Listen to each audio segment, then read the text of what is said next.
Shalom, shalom. I want to give all praise and glory to Yahweh, Ba'ashem, Yahushai, Ba'ashem, Rokakadash, the honors to the apostles and elders of Great Millstone, and all the Akim out there that are pushing this truth with nothing but sincerity in the name of Yahweh, Ba'ashem, Yahushai. Start off from the tribe of Judah all the way down to Issachar. So today, I want to speak a little bit about the hell doctrine, though, and how people believe that there's a thing, hell, where people die and their souls go there and they burn eternally. That shit don't make no sense. You know what I mean? Because that shit does not make sense, though. Like, a brother said one time, how is a spirit gonna burn? How will a spirit burn? Can't burn a spirit. Even in the movies, they show you you try to touch a spirit, your hand goes through them. You know what I'm saying? So what does it make sense? It doesn't make sense at all. So, it's here to talk about a little bit about it, though, the hell doctrine. So this 1 Kings 17:18, it says, "And she said unto Elijah, What have I to do with thee, O thou man of God? Art thou come unto me to call my sin to remembrance, or to slay my son? And he said unto her, Give me thy son. And he took him out of her bosom, and carried him into a loft, where he abode, and laid him upon his own bed. And he cried unto the Most High, and the Most High, My God, hast thou also brought evil upon the widow with whom I sojourn, by slaying her son? And he stretched himself upon the child 3 times, and cried unto the Most High, and said, O Most High, my God, I pray thee, let this child's soul come into him again." Right? So he was praying to the Most High, saying, let the child's soul come back, bring him back from the dead. And the Most High heard the voice of Elijah, and the soul of the child came into him again, and he revived. And Elijah took the child and brought him down out of the chamber into the house, and delivered him into the mother. And Elijah said, See, thy son liveth. Right? So, Elijah brought the kid back to the mom. Right? So I just want to speak a little bit about this encounter. And was it Sirach 48:5? Right? So this is, talking about Elijah, right? So it says, I'll start from the first precept. Then stood up Elias the prophet as fire, and his word burned like a lamp. He brought a sore famine upon them, and by his zeal he diminished their number.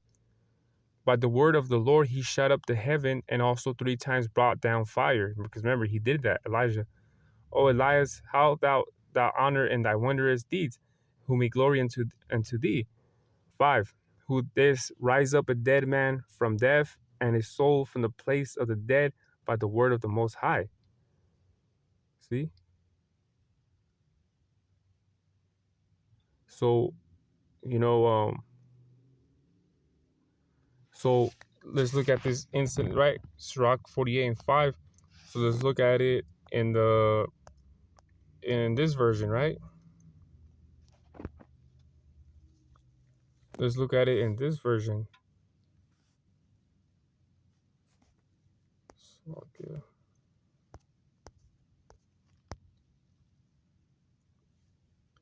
See, Sirach 48:5, and it says, You raised the corpse from the death, and from Hades by the word of the Most High. It says, You raised up a corpse from death, from Hades. What is Hades? Right? Because everyone knows Hades by being an underworld. But that's all Greek mythology, though. Hades actually means the grave. It actually means the grave.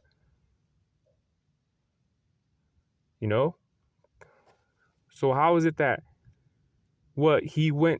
Elijah went to hell, underworld, to hell, and brought someone up from there? No, man. What Hades means is the grave, man. The death, man. Grave. The pit.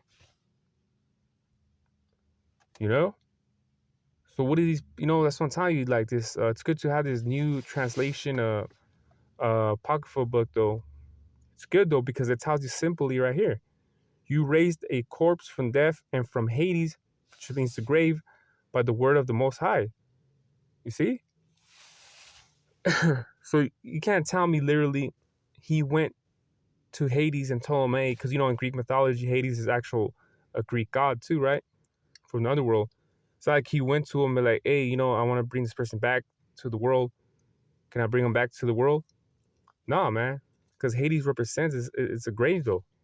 You know, you gotta understand though, man. The Bible was translated in the Latin and the Greek also. You know, you gotta understand that though, man. So let's look at Job 11:8, and it says, "Oh, you know what? Let's look at it at the BLB.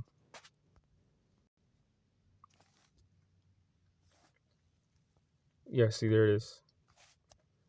Job 11:8, and it says, well, let's read at 7. It says, "Can thou by searching find out God? Can thou find out the Almighty into perfection?" Because remember, His thoughts are higher than your thoughts. It tells you that in the book of Isaiah. And 8, it says, "It is as high as heaven. What can thou do? Deeper than hell. What can thou know?" See? Deeper than hell. As high as the heaven, as you know, with the heaven, there's 3 heavens. It's either the sky, or the space, or the spiritual realm. You know? It's either heaven. Heaven is the sky, or space, or the spiritual realm. You know? Because it says, as high as heaven, what can thou do? Deeper than hell. How do you know what's deeper than hell? You know? Because this right here is talking about, the dirt, man, the ground, the grave. Because look at,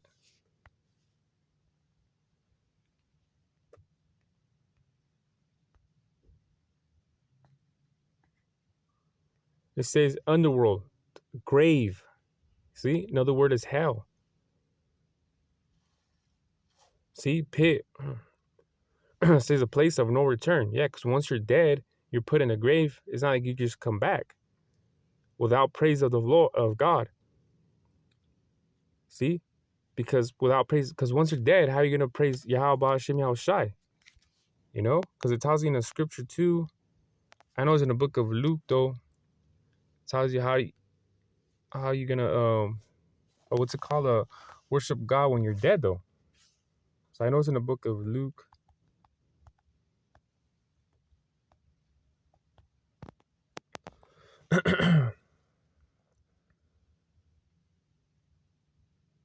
Oh, put 2 V's.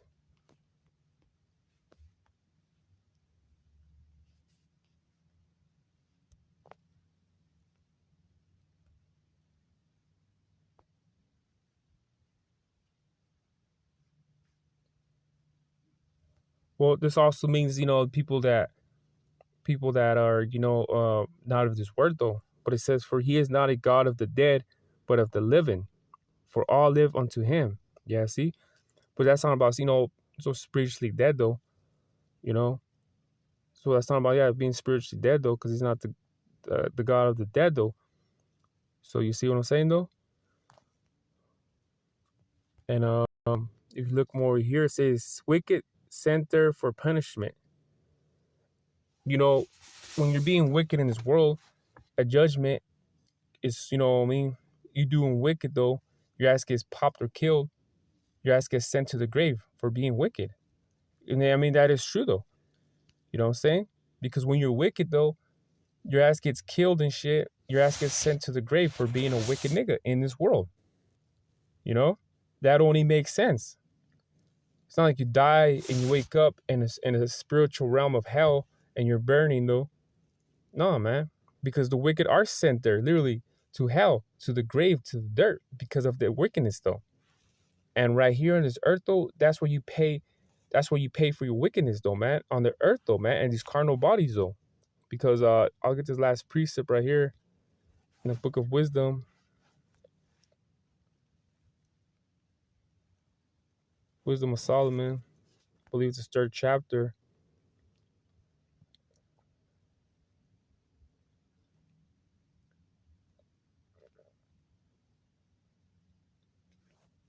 This is the book of Solomon.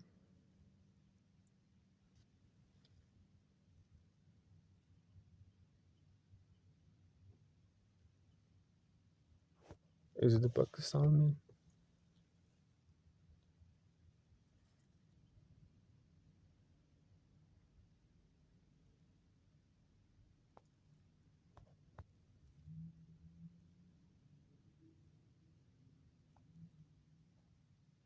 I think it's the Book of Solomon.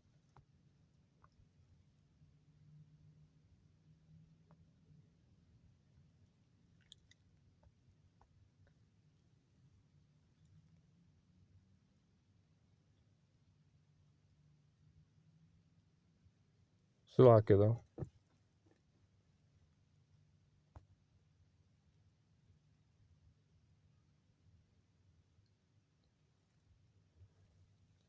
says, for the ungodly reasoning with himself, but not aright. Our life is short and tenuous, and the death of man there is no remedy, neither any man known to have returned from the grave. You see what I'm saying, though? So the ungodly gets punished right here, you know?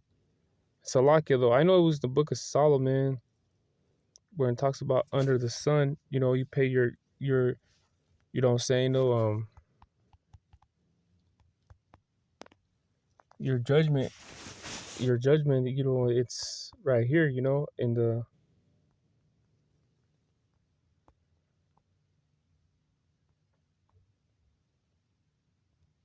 you get paid, you pay your judgment here in this world, though, man. So like I can't find it though. But like I said, man, there's no spiritual hell realm. The hell is the grave, where they put you in after you die, though. That's the hell. And hell also could be a condition, though, you hear of people saying, damn, man, I'm just going through hell right now, going through some shit. You know what I'm saying? You hear people literally saying that too all the time. Like, man, I'm going through hell, man. I'm going through some shit right now. So with that, hopefully this video was edifying. Until the next one I say, hey, shalom.